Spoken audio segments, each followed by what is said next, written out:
over the course of the last year, it has been revealed just how much universities, especially elite schools, are devoid of intellectual diversity, at least among the faculty they employ. A recent campus free speech survey commissioned by my friends at the Foundation for Individual Rights and Expression found that only 19% of students across 254 schools identify as a conservative. This lack of diversity is a big problem for these schools. Recently, Yale University actually floated an idea to solve that problem: hire more conservative faculty. Reporter for The Sun New York, Novi Shakovsky, wrote a piece after recently attending Yale Buckley's Institute 14th Annual Conference, which focused on recruiting more conservative professors and students. American Enterprise Institute President Robert Doar urged university leaders to make a concerted effort to enroll faculty and student body with different perspectives. He called on a go-to theory of economics: if leaders create a demand, more supply will come. Another such idea put forth by recently established University of Austin, in Austin, Texas, President Pano Canelos: get rid of tenure, which he believes encourages educators to conform to liberal biases.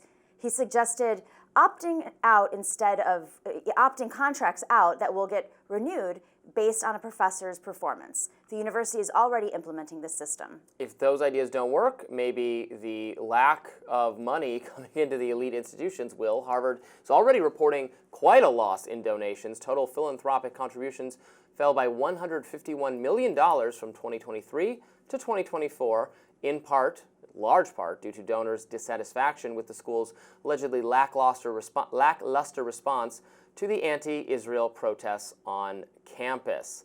Those protests really set the Ivy League back. Oh no, I'm so sad. You know what's really interesting about this? I love how no millions for Harvard aren't going to universities. Well, maybe it's because conservatism is not logical. And the majority of students now, I'm sure you've heard this, are women. And schools like the University of Vermont has such a crisis that men are not applying and that they actually are out there recruiting men because they want more diversity in their classrooms. I think this gender divide thing with the election plays out. I mean, you have less educated folks who have voted for, meaning they haven't had higher education, voted for Donald Trump. I wouldn't say elite, I wouldn't say working class, because plenty of people who go to school are in debt and can't make their way out of that debt, as we know too well. And plenty of people who just do a vocation or something are perfectly smart. I'm not saying that they're not. Elite fancy degree. I'm not, but we're talking about universities, and we're talking about who is going to these universities, and if Donald Trump's base, mostly male, and when surveyed, oh my gosh, there was this focus group where they surveyed young men and where they get their education. They said, well, a good chunk of them said, well, I don't need to go to school because I have YouTube. What's wrong with that? We're on YouTube right now. No, I think that's fine. It would be insane if I thought getting your information from YouTube was only.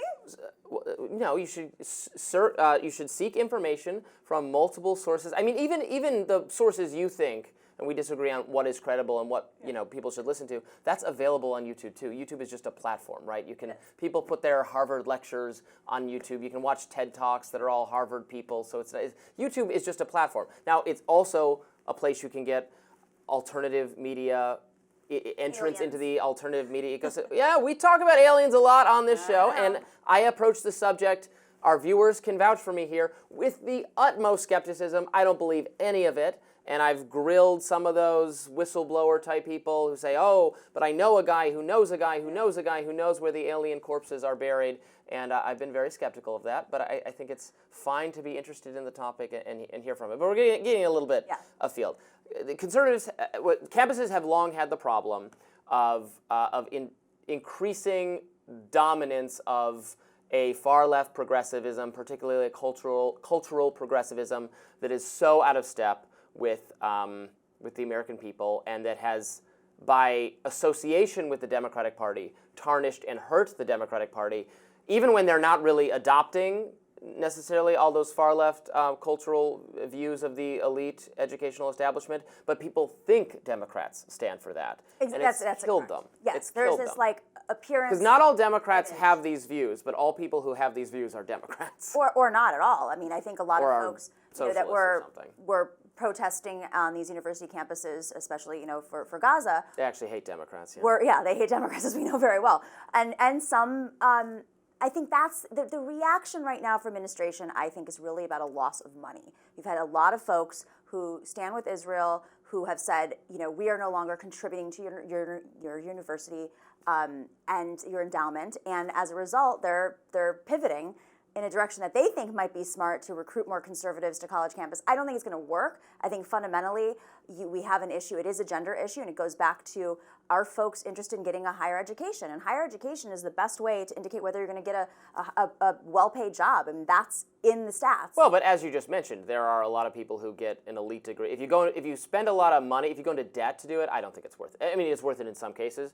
You're right that getting an education is generally a good thing for your career prospects. But the system is designed to encourage people to spend as much time as possible and as much of their money as possible in as elite as possible education. And that, I think, works for some people, but can be borderline fraudulent, especially if you don't have the money. If it's just your parents' money and they want to, give you a $200,000 Northwestern journalism degree or something, fine. Live your best life. I don't care. But don't trick poorer working people into thinking that's a viable career path if you have to go massively into debt. Don't go massively into debt. Go to state school. I mean, yeah, 100%. Go to state school. Yeah. The cost, forget about tuition alone. Then you have the housing, and then you have to pay for these books. I remember one semester I couldn't afford the books, and I was borrowing from my friends, and I was copying them in the library.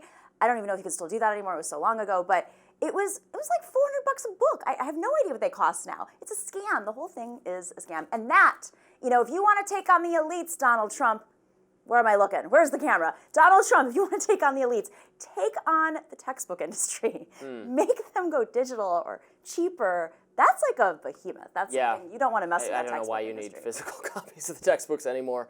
One other thing I wanted to say on this subject, obviously Elise Stefanik, who did such an effective job of grilling the poor university presidents who had to defend their campus anti-Semitism policies at those hearings. She has now been elevated to serve in the UN ambassador role. So she really used that stage to call herself to attention by Trump, and I saw a lot of conservatives extremely happy about her being elevated to that role. My thought as those hearings were going on was that when you were seeing the outrage from the Jewish donors or conservative leading donors who were like, well, I can't believe this was happening on this campus. Like, have you not been listening to conservative media for the last 20 years? They've been complaining about liberal bias and intolerance and violations of free speech. I've been writing about it. Fire's been writing about it. College Fix and Campus Reform and National Review and Fox News and a million other conservative organizations. It just now dawned on you that these campuses are hostile to your views and in some place, not, I don't think, at the level of the campus administration, but certainly some of the crazy activist students hostile to Jewish students. You didn't know that was happening? I guess now you know. Well, I personally felt I had a lot more conservative professors than I would have liked, so I would.